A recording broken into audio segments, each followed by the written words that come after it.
Greetings everyone, today's Kung Fu story is about how Bruce Lee became Ip Man's student. If you like these kinds of stories, like and subscribe to the channel. Let's get into it. In his youth, Bruce Lee was a student of the famous Wing Chun master, Ip Man. Here's the true story of how he was taken under Ip Man's wing.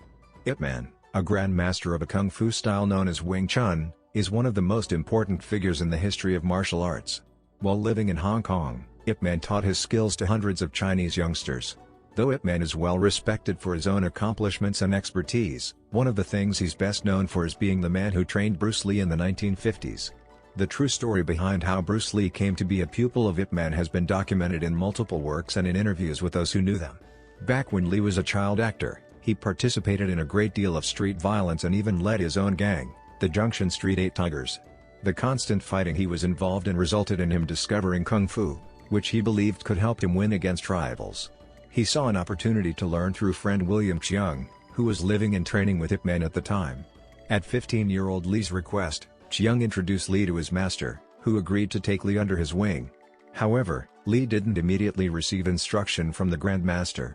Ip Man only taught some of his students directly, and instead assigned one of his senior students, Wang Shenlong, to be Lee's primary teacher. Lee, determined to become a good fighter, worked hard and experienced tremendous progress under Wang's tutelage. The promise he showed wasn't lost on Ip Man, who trained with him too, and helped Lee develop a deep, meaningful understanding of the philosophical side of Kung Fu. His influence is evidenced by Lee's Be Water quote and other martial arts-related ideas. The time Lee spent learning all he could from Ip Man and Wang Shenlong was complicated by his relationships with his fellow students, who shared an extreme dislike for him. The reason they used was based on Lee's heritage.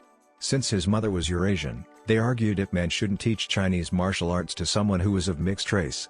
During these days, it's true that it wasn't acceptable for non-Chinese to learn Kung Fu, but Ip Man didn't see it that way and kept Lee around. As Bruce Lee himself has admitted, he didn't necessarily join Ip Man for the right reasons, but the training and enlightenment he received paid off in a big way.